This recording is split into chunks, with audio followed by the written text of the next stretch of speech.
report, and I'll call on Dennis Butler for that, please. I passed them out already, Okay, sir. good, thank you. Okay, we haven't spent any money this time. We did receive some interest that was already embedded in here. So our Justice Center taxable lots of $4,528,000. I'll just round these off. Justice Center, $1,139,000. That's that standard deduction still left. That does not include the $470,000 still sitting there. The board hasn't reallocated yet. So that's still there. Miscellaneous revenues, $229,845. I want to come back to that in a minute. And then Justice Center maintenance, $1,001,633.26. Got our first interest payment into there. So, and that will grow by May 1st, another $200,000. I want to go back to miscellaneous revenues because that's where all the interest is going into. I did get a call from Nate Summerseed, our financial gentleman that has set up all these bonds along with Jason Comiskey. In this case here, they're inquiring, talking about, there's a firm he'd recommend to look to see if we had arbitrage problems or anything like that. I don't believe we do, because I went back and checked. We only got $9,800 some from the first $25 million in the tax exempt. That's what you gotta be careful there. We're way below that, but I got called to Nate to talk about that. On the other side, we've gotten about 300 and some thousand. Totally, we've got 338,000. This is what we have left of it. So we paid, various things out of here with this. But I'll call back, but it's a service that we'd have to pay for, but I don't believe we need it, and I'll find out for sure after I talk to Nate, because we haven't drawn enough interest on our tax exempt. Taxable, you can do whatever you want, pretty much with that. Tax exempt, you gotta worry about just because of it being a tax exempt. Right, you can't, there's an arbitrage percentage there, and we're way below that. So, that's all I got. Okay, so you maybe have a report for us Yep. next meeting? Okay, Yeah, on if we that. need them or no, I don't think we need them, but we'll have them. Okay, very good. Yep.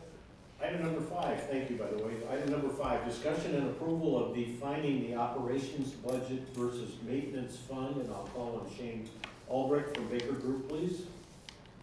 Yeah, Ron, I'd like to offer a document into the record, and for some unknown reason, I didn't make enough copies for everybody, so, Got some made? yeah, I need to make How many? 4, please. I'd like to produce that document in the record. Okay. Any motion? I move it. Second. All in favor, aye? Aye. Passes 3-0.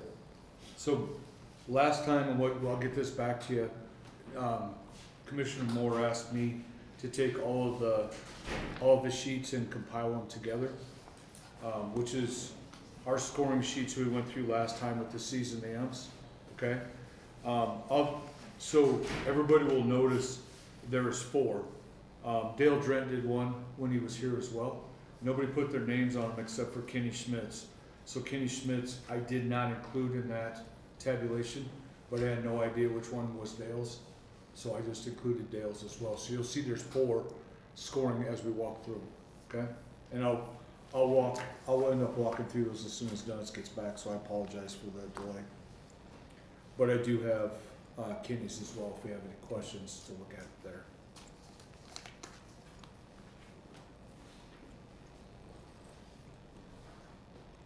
Long silence, I will wait for this.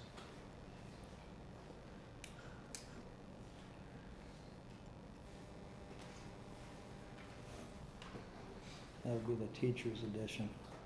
Yeah. So basically what I did was, if it had a C in it, you'll see the score like the first one. AHU filters, everybody scored it the same. Everybody said that was a county expense. So you'll see it's 4-0, okay, on the sheet. Thank you so much, Dennis. Sorry about that, everyone. Thank you.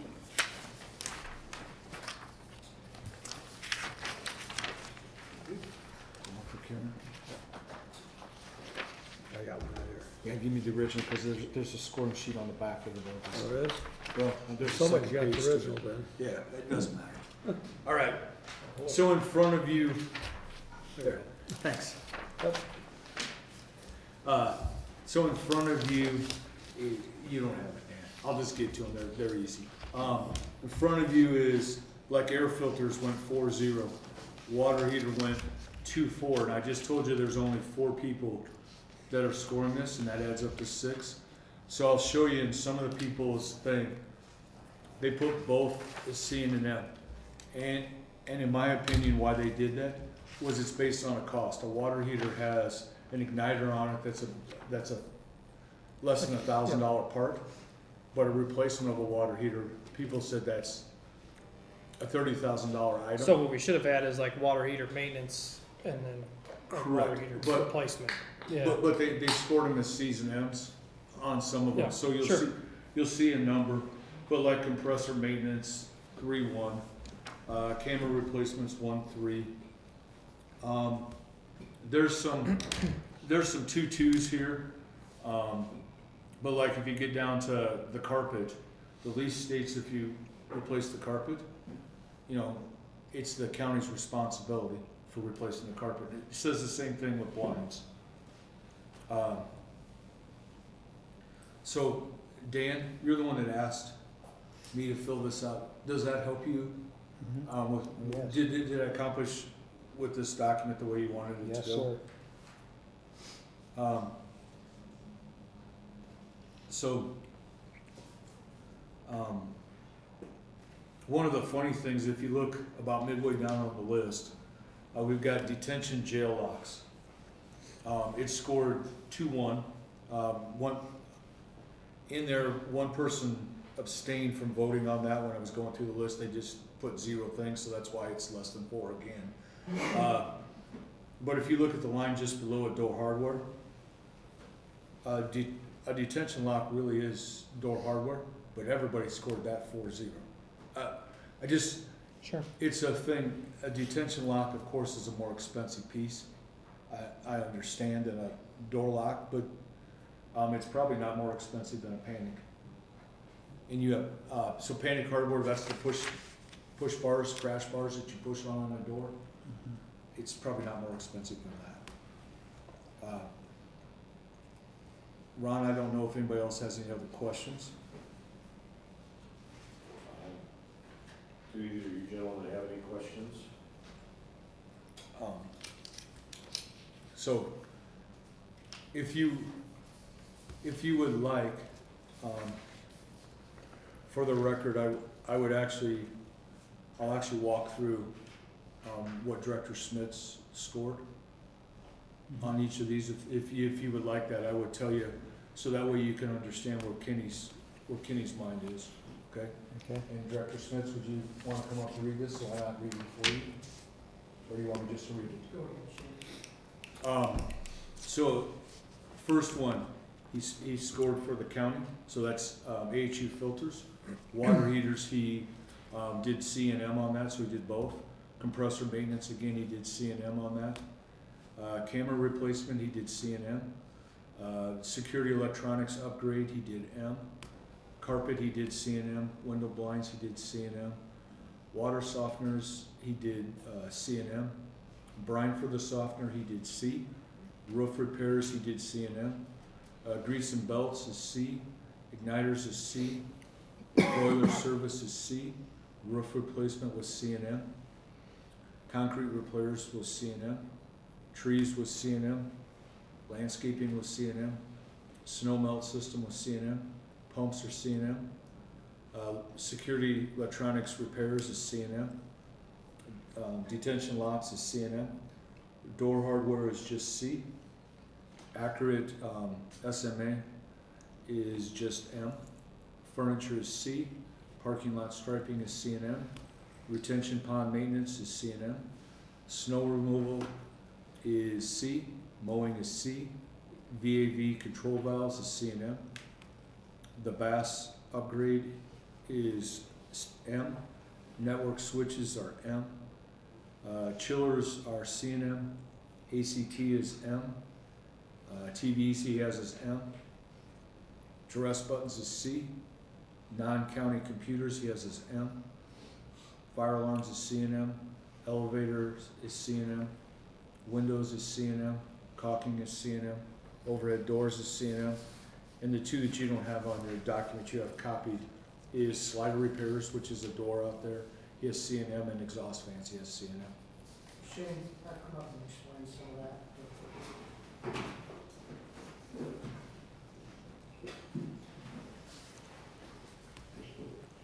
I don't need sheets. the reason that you heard so many C and Ms on that sheet, on my answers, was that I truly believe that most of those items are county and maintenance, and most of that depends on, where it hits a set point of, the amount that's being replaced or what the dollar amount of the replacement is. I'm working on something for Woodbury County now that they've asked me for on 3 line items out of the LEC budget. I have not completed that yet, but I'm getting very, very close. I have some of those here. I'm just gonna start with I'm just gonna go over it real quickly, but this is one of the line items, it's 44,100. It's repair and maintenance building. You can see the list, this is it, I'm up to about 55 right now. 55 items that, this is an operating budget. Again, this is not a budget that the authority or the county or anyone else is saving money for to do large equipment repairs. This is an operating daily annual budget. So these are items in any other building that I have in the county that I am working on replacing, repairing on a daily basis in a normal budget. And so, again, that is why you see so many C and Ms in my sheet, is that some of those items, they do touch a regular daily operation, but they also touch in a longer range on a bigger scale. If you get something that's outdated and needs to be replaced, it's going to hit a maintenance budget at some period. The way the county really deals with those problems right now in my budgets for each building is that I am allowed to have an operating budget for that building, have operating expenses, annual expenses for that building. I'll take as an example of the current law enforcement center across the street. Under a normal repair, I take care of all the AC components that go bad. Now, if I have a large air conditioning compressor that is not working and needs replacement, we're talking about hitting dollar amounts of $28,000. That is not something that I'm allowed to have in my normal operating budget. I don't have those dollars to cover that amount, so I have to come to the county board and say, hey, we got a bad air compressor, I need to replace it, I need $28,000. Dennis will then usually say, hey, we can get money here, or we'll have to do a CIP project to cover that amount. That's how we operate. I can tell you, right now, we do have a bad compressor across the street at the LEC, and I'm starting to sweat, even now in the middle of the winter, that I might need that compressor soon. I've held off ordering that for months. But then, again, this is just to explain how I view an operating budget and how a maintenance budget is different. Thank you.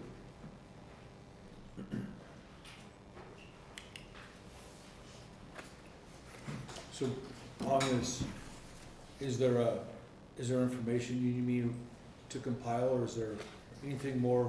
Do I have a next step, board? I don't know, but a discussion on it. If you recall, at a recent meeting, I talked about the fact that I thought a good way to handle this was to set a dollar amount on it. And I talked about 25,000, I'm not locked in on that amount, but I think that maybe makes it easier based on what Kenny works in his budget. If we did have a dollar amount, then it automatically would come to the authority to approve it under the maintenance fund. It would simplify the process, I think. I would agree with you on that. yeah, and I'm agreeable to a lot of what we, as a group, decided on some of these items, and Kenny, I'm mostly agreeable to some of yours. But I think a dollar amount is appropriate. Where that is, Kenny, do you have a number in mind that you would like to see or like to throw out there? No pressure. I would think 30,000 might be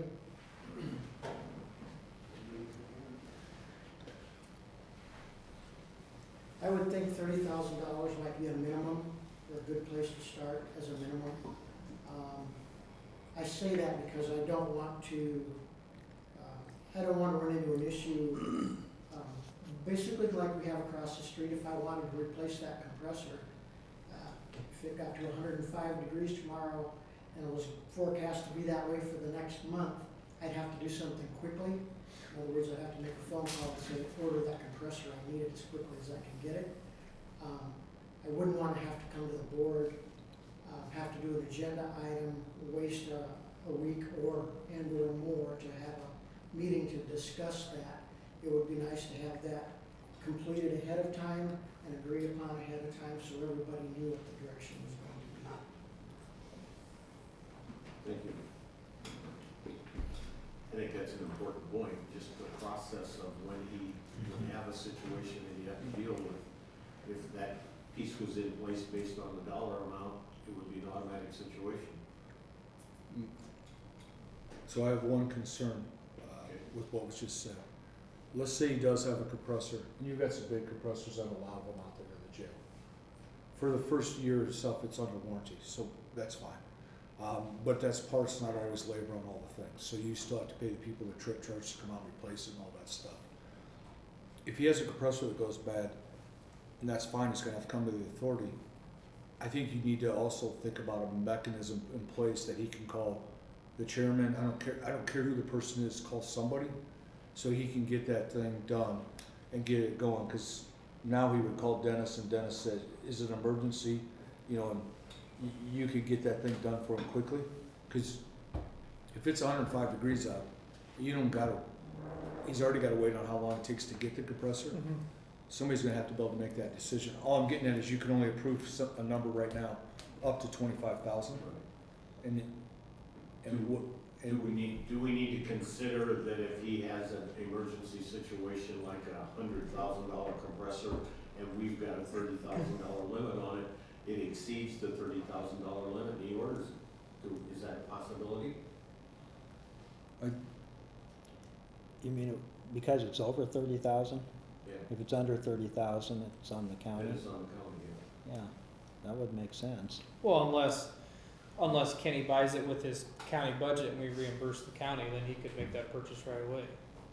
Well, but what I'm asking, and maybe it's not the right thing to do, what I'm asking is, if we had a $30,000 number there, and his compressor was going to be $100,000, he has the right to go ahead and order it. He doesn't have to go through the county.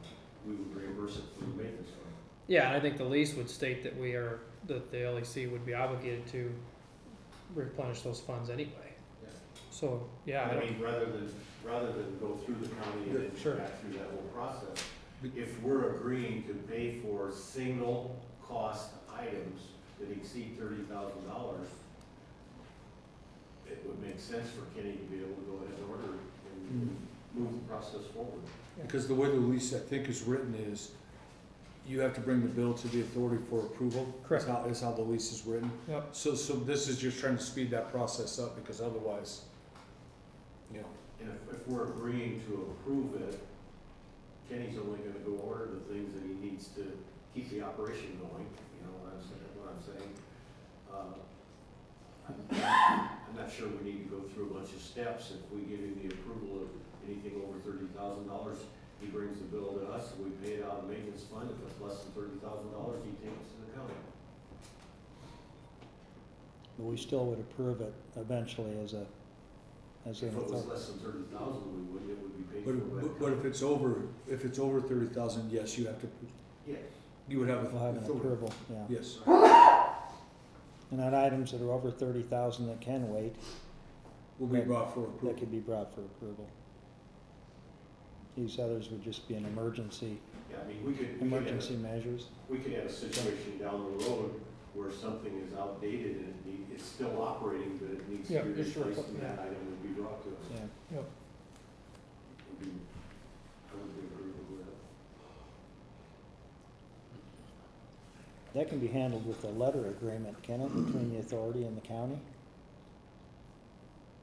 I'm not sure on that, but that's something we can look into. Yeah, and this is Jody. I can obviously look into that and get an answer to that question. I'd want to dialogue with accounting departments on that, and then I can get back to you. Okay, thanks, Jody. So what are your thoughts? We wanna table it until our next meeting and do it? Well, yeah, so my question, and this was part of what I want to talk about during this discussion, is I still think it's prudent that the three of us have a meeting with the other four supervisors in a joint meeting to basically do this same work and talk about what the county, how we all want to work together on this is. So, but the big thing is I'm pretty available, but what time or day, if we wanted to set a date, I know we're doing a Thursday afternoon closed session this week. Would another Thursday afternoon at 3:30 work where us three and the other four could get together and go? Because the county, I had them fill out this same worksheet too, and I haven't seen that, and I think this was a good exercise, and I think Kenny has some stuff that he would like to talk to the supervisors about as far as what he's looking as operational expenses and stuff out there. So I do think it would be beneficial for all of us to have one sit down in the future. I don't know if next Thursday, if that would be something we could do, and then maybe we could have this item back on the agenda in 2 weeks, Ron? Yeah.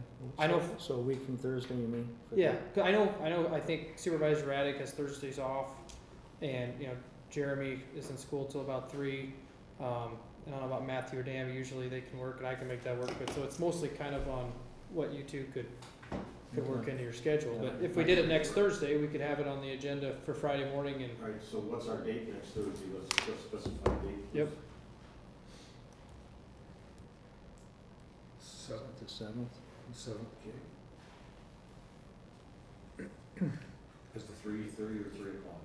3:30. If that works for you, Dan? Mm-hmm.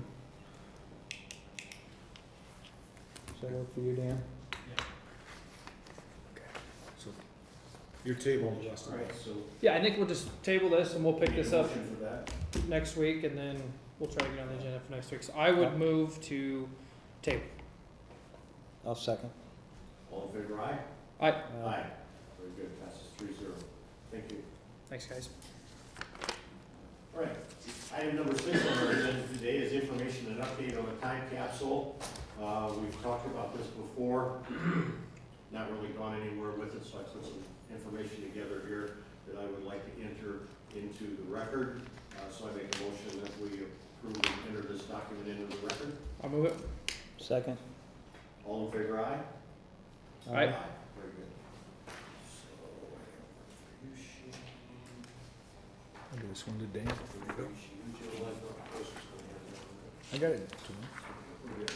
All right, so what I've done here is I've just looked at, the first 2 pages deal with a very small safe. That's what we've been talking about for a time capsule. If you look on page 2, the dimensions are on page 2. For the size of it, it's about 1.5 cubic feet. It gives you the length of 13 inches, width of 14 inches, and a height of 22 3/4 inches. And the cost on that would be $169. One of the things that we talked about earlier was to obtain something like a safe rather than a box that we put into the foundation or whatever that you gotta tear apart to get to it. And then this would actually be mounted in the building and obviously locked, and we have to figure out who was gonna have the combination 50 years from now or whatever the timeline would be. Then page 3, they're not numbered correctly, but if you flip to page 3, as you can see, it's a taller device that would be something that in normal use would be used for long guns, rather than the short gun that was there. Cost on that is $319, and it is a bigger unit. As you can see, the length is 17 inches on the next page, the width is 13.5, and the height is 53 1/4 inches. And maybe at this point, we can just stop for a second and ask for some information from you gentlemen. I also have a couple of documents attached here that have suggestions on what we can put into Yep. the safe, if you will, or time capsule. I think from the experience that I have been explained to, the time time capsule for the courthouse is a very small device. It's not very, very large, wouldn't be as large as the long gun safe would be. But again, it would depend on what we decided that we wanted to put into it for items, so. Yep. If you go to the last 3 pages, the first of the list is an item list that Kenny Schmitz provided to me, so thank you, Kenny, for that. Just a list of suggested things that might be interested in putting in the capsule. And then the last 2 pages is actually a list of things that went into the courthouse capsule that Kenny provided also. So, have some discussion on it. Do we want to table it until maybe our next meeting, and we all bring a list of items to the meeting that we think that we'd like to put into it? Does that make sense? That makes sense. I like that, Ron. At first glance, I kind of like this bigger safe because it's simple. It's just a simple key lock. You know, we got to think about years down the road. Like, you know, a lot of these battery ones anymore, those batteries will be long gone. And then who knows if they corrode on the inside and end up malfunctioning the door. Yes. You know, at least with a key, we can make duplicate keys. And if we lose the keys, a locksmith would open that no problem. You know, so. And we actually don't have to buy. I just went to Harbor Freight Yeah. and got that information. We actually could buy a smaller one that actually would have a dial lock on it and not include batteries if Yeah. we wanted to stick with something. Sure. I'm open on the size. I think that one of those simpler lock ones would probably be the best for going forward. They're cheap and durable, and I appreciate, thanks for getting that list here so we can kind of read through what was in there and think about some stuff that we can throw in there. So does it make sense that I look into, are you thinking that the larger safe, the size of it's better, or do you think we can get by with a smaller one? I can go look for a smaller one that would actually have the regular lock assembly for a safe rather than the battery. I just picked this out because it was local supplier. Sure. I'm really indifferent on the size. You know, we get a real tiny one, we might fill it right away, and then wish we had something bigger. So, Yeah. something bigger. All right. So, What do you think, Dan? I like the smaller one. Okay, why don't I look a little deeper into, that's okay. deeper to the ones with the lock, regular lock assembly instead of the batteries, and maybe we table this, You won't be able to and we put all that bring a in list. We all bring a The list. shovel. the shovel. Yeah, the shovel won't fit in a small one, No. so. No, unless it's got a handle on it. He just put the front part of the shovel in. Yeah, Yeah. yeah. But, maybe, Yeah. maybe table it and we all come back with a list of suggestions at the next meeting and. Sure. Yeah, I and will- appreciate, I will try to look into a little bit, better selection. I did this just to give us. No, an idea thanks what for- we're dealing with, so. Thanks for your work on that, No so. problem. yep, appreciate having the list to work from. Yeah, Very good. All right, we need to move forward on it, so let's, table it and, You we'll- didn't have this one for approval, this was just information. it was. yes, Oh, yeah. Yeah. Okay. Okay, very good. Thank you. All right. Item number 7 on, item number 7 on the agenda is information and upgrade on the LEC project, and I call Shane Albrecht for that. So, Kevin, can I ask you to come up here, please? And state your name for the record, please. Kevin Ross, Global Group Architects. So we've had a very busy week out to the site, and there's a lot of progress going on out there and stuff. We went through the jail plaza doing some punches there. We actually had Titan Door, which is the people that supplied the detention doors. They flew in Monday. We had the president of the company, Damon Santamaro, and the project manager for our thing, Phil Loggins, was out there as well, walking around. So we were verifying all the doors were installed correctly.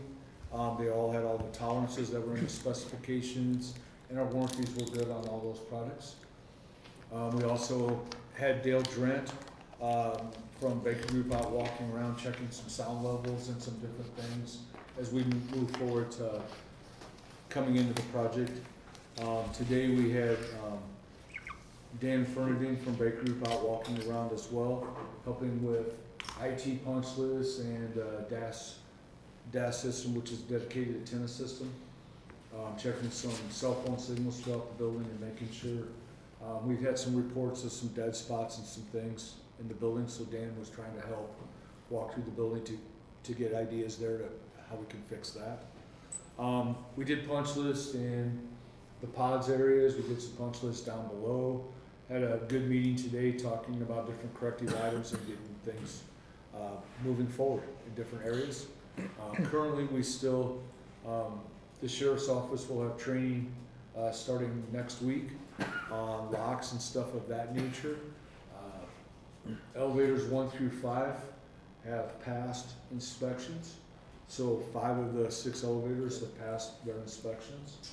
Yeah, just update, elevator 6, we spoke with, or I spoke with Matt, at the state inspector's office on that. He had a few concerns with the one that opens up to the roof there, so I got Paul with him to address those concerns. Nothing too major, it sounds like, but Gene wants to make sure his guys are safe operating on those in the future for maintenance and whatnot. So we'll follow up with that, so we get elevator 6 online and certified as well too. So any other questions? I mean, we're getting down to wrapping up some punch lists, getting some trainings. Ron, would you like to speak about some of the trainings you've been out for? Yeah, we've had a number of trainings. One of them was the elevator training recently. Fire suppression, we had training on that, and that's a pretty involved process because part of what we had to deal with originally when the building was designed and was set up was we don't have the water pressure from the facility that the city has out near North High School. And so we had to put some extra pumps in, and that also had to apply to the water for fires. So it's a pretty involved system, a lot of electronics involved with it. It's an interesting room to walk into and see everything that's there and in place for the fire suppression. So yeah, we've had some interesting training sessions, more to come.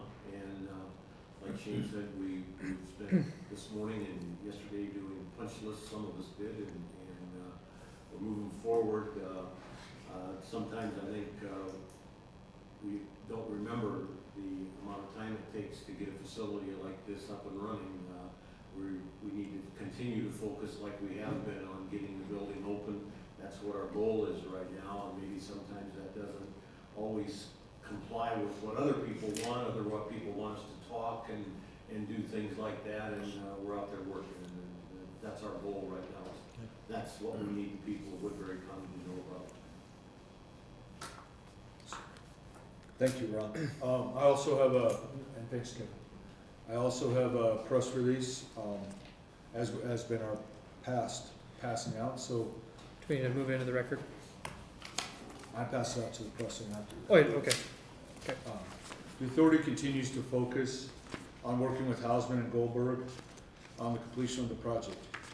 CCD 10R, which relates to certain work that will be performed on the mechanical system, was issued on February 7th. We've continued to have meetings on it. CCD 10R encompasses ASI 10, RFI 557, and PR 42R. It also has a January 5th letter from Michael Shea, principal at Atroba. The cost and time impact of CCD 10R is still being determined.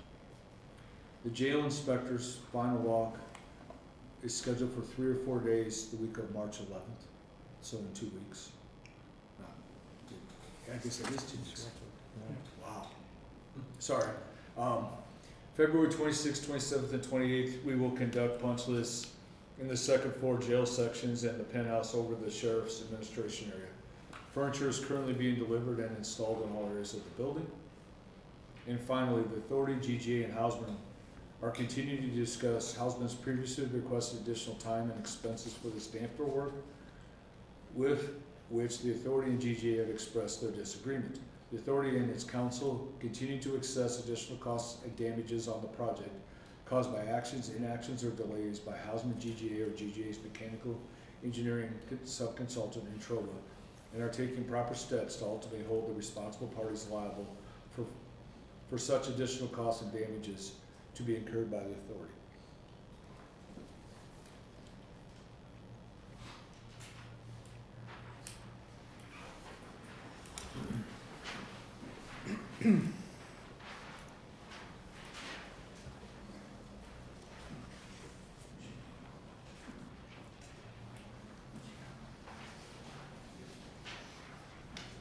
Thank you, Ron. All right, very good.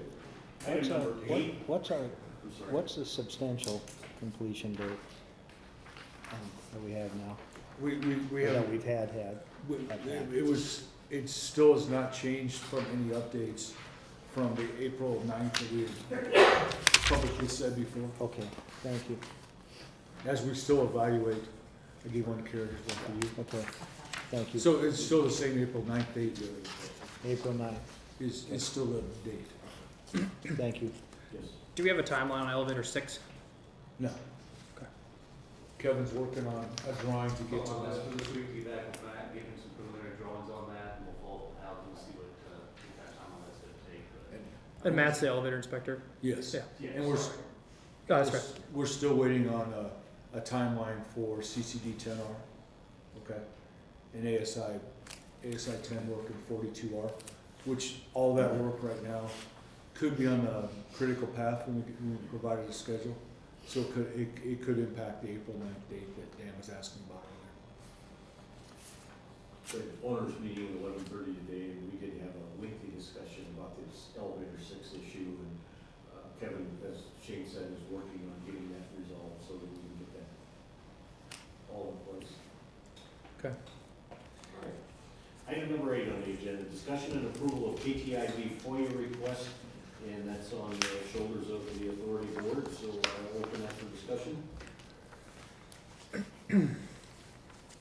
I've got, well, and you guys got this email too, but we got this from our attorney Jody McDougall in regarding the KTIV story last night, and so there's quite a few things to correct on the record of things that were said last night, and so I would just like to read this. Jody's going to type this up, and we'll have it for the press. But as you may know, last night KTIV published a story about its FOIA request. The story is incomplete and otherwise inaccurate. Following that story, I understand that some of you and county supervisors have been asked various questions, most of which stem from KTIV's incomplete story. I'm providing below the information and talking points as appropriate, and it is the most appropriate for me to start with correcting the record with a timeline of events. So I got just kind of a timeline here, and then we'll talk about some kind of some meat and potatoes that were left out last night. So on September 5th, the LEC authority received KTIV's first FOIA request on this issue to date. And then on September 6th, the LEC authority received a second FOIA request narrowing the topic. On September 18th, the authority's counsel, Jody McDougall, sent a letter to KTIV asking various clarification questions regarding the September 5th FOIA request, the one that was in the news last night, because that original request was so broad. Ms. McDougall did not, as was reported by KTIV last night, ask KTIV to narrow the request. Instead, she asked clarification questions because she wanted KTIV to understand that their request was very broad. On September 22nd, the authorities council sent a letter to KTIV providing responsive documents to the September 6th FOIA request. This response was for free. There was no charge to KTIV for this FOIA request. And then we acknowledged the clarification of information that we had received from KTIV regarding the September 5th, the large FOIA request, advising that KTIV and the authority would provide an estimate in the near future. On October 12th, KTIV submitted a third FOIA request. On October 20th, the authority sent a letter to KTIV responding to that third FOIA request, again for free at no charge to KTIV. We also provided an estimate for that September 5th, the large FOIA request, noting that prepayment of the estimate would be required as permitted under Iowa law. On November 1st, KTIV, not the authority, KTIV chose to amend and narrow its initial FOIA request again and provided an updated FOIA request. On November 1st, so that was again on November 1st, we did not ask KTIV to narrow it. They did that again on their own free will. On November 3rd, the authority provided a new updated estimate to that narrowing request demanded by KTIV. On November 9th, KTIV chose to amend the FOIA request again and narrow the request yet again. On November 29th, the authority provided an updated estimate to KTIV for that other amended, narrowed FOIA request. 3 weeks then passed, and KTIV remitted a check with the amount of the estimate on December 20th. On January 3rd of this year, the authorities council informed KTIV that the documents should be ready by February 15th, noting the following. Quote, in light of the holidays, the day-to-day workday focused on the pending project, as well as surgery that Shane Albrecht had late last week, which will put Shane out of office for several weeks and unable to start his review and work on the FOIA request until he is back in office on January 15th of 2024. The authority's goal is to have its responsive documents to KTV by February 15th of 2024. On February 15th, 2024, the authority completed its work in response to the FOIA request and informed KTIV that it had a flash drive of all responsive documents ready to be delivered to KTIV upon payment of the actual cost, knowing that the authority would need a week to submit its invoice as the authority awaited the invoice from the owner's rep, Baker Group. On February 23rd, 2024, the authority provided its invoice for actual cost and time incurred to response to the FOIA request. The authority has opted to not charge KTIV for any legal fees, and today, this agenda item, the authority is considering waiving a portion of those added costs. We currently await receipt from further funds from KTIV to cover the actual costs. Some other information that's noteworthy is that with the exception of text messages that the authority did not have gathered or produced. Per the authority's council letter to KTIV, we informed the KTIV that we would be happy to review and produce our text messages, but we now know that the review of Baker Groups, for example, Shane Albrecht or Todd Wick, that their text messages, that to be able to get their text message to produce responsive text messages alone would be approximately another 15 hours of review time. This is because the IT professionals could not pull text messages only to and from project-related people. Instead, all of Shane Albrecht and Todd Wick's text messages, including all personal messages and business messages unrelated to the project, would have to be pulled and reviewed as to identify all project-related messages to be produced. We ask that they please confirm that you are still requesting these text messages now, and that we know the estimate of time to review just text messages will be another 15 hours, which KTIV would be required to pay. If so, we will complete the review and produce this within 1 week. Please advise. The authority has done what it has been required under law and has responded to KTIV's FOIA request, which was a very broad request for, among other things, all emails, correspondence, and other documents for the project to or from the owner's representative for a 6-month period, and that reference basic terms such as Hausman and Goldberg. Again, this was an extremely broad FOIA request, and as a reminder, the authority has no employees. As such, the authority cannot utilize employees to respond to its own request in-house, so the authority had to direct its owner representative in the middle of a very active construction project to fulfill this request. Further, during the period of review, there were holidays, and our owner's rep was out for 2 weeks due to a major unexpected surgery. In responding to KTIV's FOIA request, it resulted in our owner's representative having to review and redact for confidentiality and security reasons over 7,500 email communications and other documents. Every photograph, drawing, and specification for the jail had to be redacted for the security of the LEC staff and citizens at large. Note that our responsive documents being produced are much greater than what was in our estimate. For our November 29th estimate, we noted that our search could result in 860 emails as well as some other documents. And it was estimated to KTIV's council that there may be up to 2,000 documents.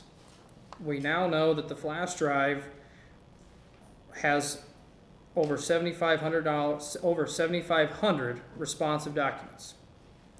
These requested documents were the authority owner's rep emails and not the authority members' emails. So they were not my emails, they were not Dan's, they were mostly Shane's. The invoice was obviously higher than our estimate, but the estimate was a good faith estimate. With the authority have never dealt with such a broad FOIA request, particularly one where every photo, drawing, and specification had to be redacted for security reasons. Such review and redaction time to respond to such a broad FOIA request, and particularly time-consuming, and we have now completed such review to comply with our duties under Iowa law regarding FOIA requests. So I think it's important that while it was touted that the estimate was 3 times higher, the documents that KTIV will be receiving is 7 times higher. And I think that's very important because we didn't ask for 7 times more work or 7 times more days to complete the work. We still got it done in the time that we'd asked for 1,000 documents, and we produced 7,500. I don't think that that's very unreasonable. Do you guys think that's very unreasonable that we did 7x the work in the same amount of time for only 3x the dollars?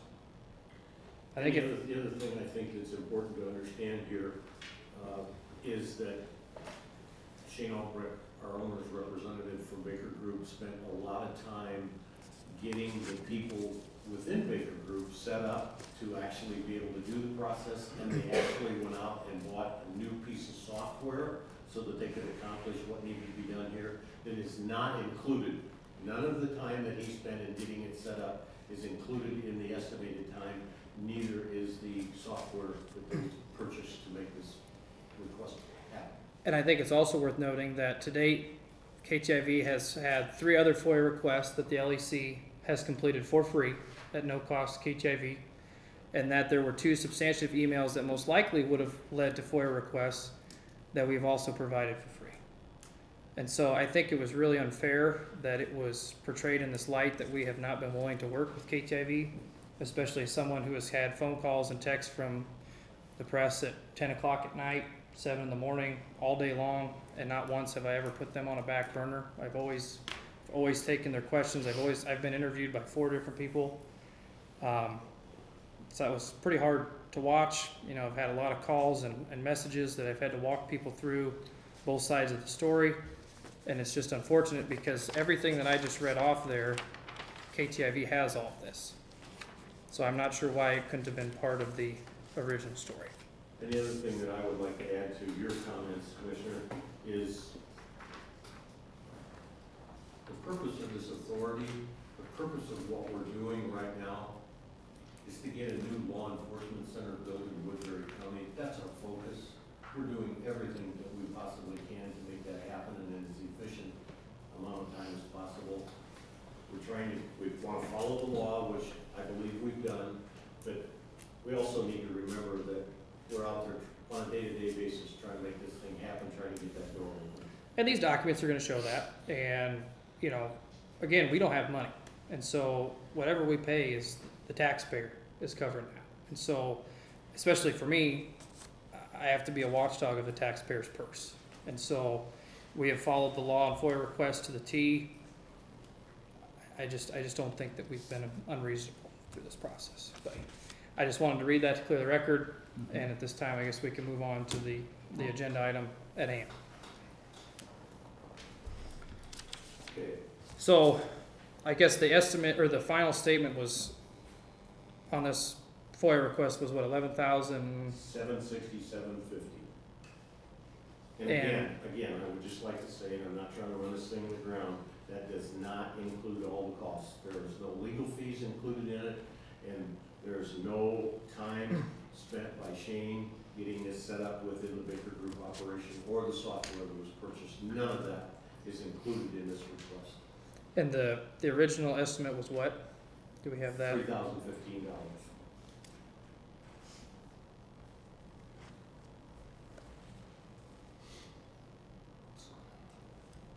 It's on the back of that sheet. Okay. The Mark, if you want me to provide the differential, I can do that if you don't have that number handy. Looks like it's $8,752.50. That's what I get. Sound I have my math slightly different, I'll double check my math. I have $8,912.50. I'll check that real quick right now. I get $8,752.50. Yeah. That's the thing I divided by 2. That's your chicken scratches? That's my chicken Okay. scratches. And then I divided it by 2.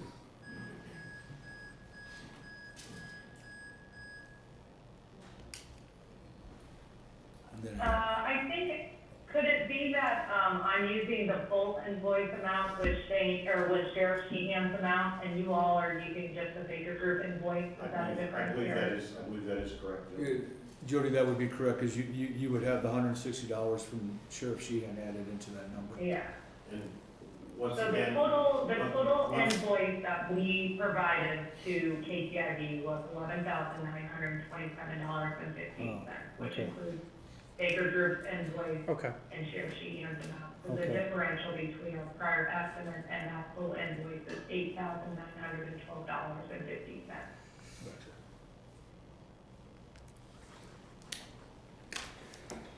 so, What's half that? Jody, what's half of, Half of that, the half of the differential is $4,456.25. this was originally my agenda item. So I appreciate you putting it on there, Ron. My thought is that while I'm not in a hurry to spend the taxpayer money, we do have some interest income. I mean, at the end of the day, it's still the taxpayers' money, but at least they weren't taxed for this money. So I was gonna put forth an initiative to cover half of the overrun, or half of the total, whichever. I am disappointed in the story last night. I realize they have a job to do. They have a job to be critical, they have a job to praise, and I have no problems with that. I just felt there was a lot of information that was left out. I still think we should cover half. My parents always said, kill them with kindness, and I think that's exactly what we have the opportunity to do today. This has been probably an easy decision for me. A lot of the people I've talked to today that have called with concerns and we've talked through, I've had a lot of long phone calls with people, and they said, it's probably still the right thing to do. And so, yeah, I think maybe it'll sting for all of us, but I think we have an opportunity to kill them with kindness, and so I think that's what we should do. But So I'm just one your vote on this. proposal- Your proposal is exactly what the. Well, from a I number- open from to a see, number standpoint. either we could cover half the overrun, which is the 4,556 and a quarter, or half of the total, and I would be open to Ron, your thoughts or Dan's thoughts on that. it's 4,456, isn't it? That's half of the, Yeah. Yep. You wanna put that in the form of a motion? well, I guess I would move that we pay half of the overrun, or $4,456.25. Let's clarify that by you specifying the amount that you are asking KTIV to pay over the $3,015. So, yes, you're right, Ron. So KTIV would be responsible for another $4,456.25, and the authority would cover or absorb $4,456.25. I'll second that. All in favor, aye? Aye. Aye. Aye. Passes 3-0. Thank you. Any other comments on that? Well, I just want to say the authority all along we've always strived to do the right thing. And I just want the public to understand that we act in good faith. We always try to do the right thing. We talk it out and move forward. I comment from the standpoint, and I said this a little bit ago, I comment from the standpoint that, again, I understand by law, we need to respond to this, and I think we have, according to our attorney, we followed the law. I'd like everyone in Woodbury County to remember that the authority's purpose here is to get that building open, get those inmates moved out of that LEC across the street here, and move forward. And that's our focus. We'll follow the law, but that's our focus. Thank you. What was the total hours dedicated to this? I'm sorry. What was the total hours, or the billable hours that were dedicated to this FOIA request? Shane, you maybe know that?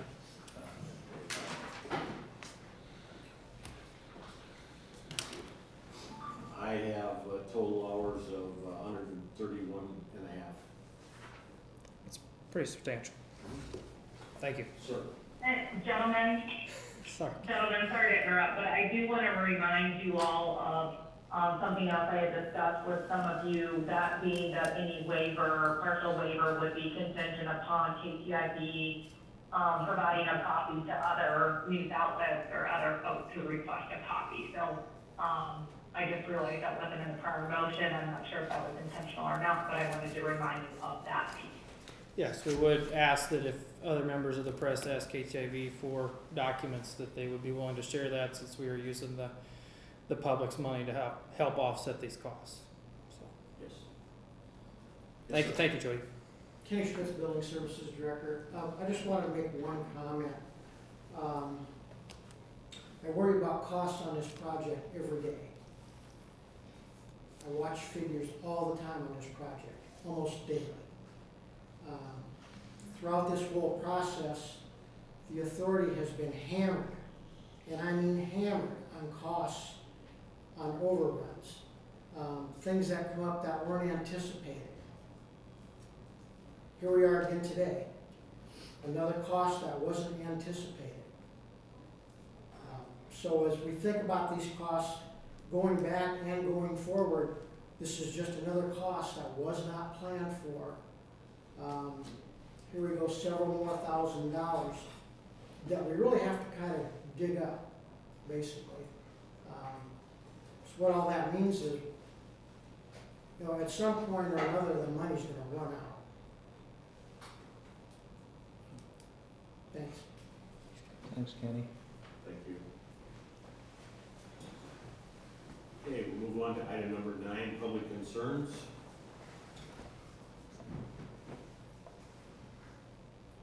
Seeing none, we'll move to item number 10, authority board concerns. Just one thing of note, myself and Supervisor Binger will be touring the Law Enforcement Center tomorrow afternoon. That's all I have. I have nothing further, Ron.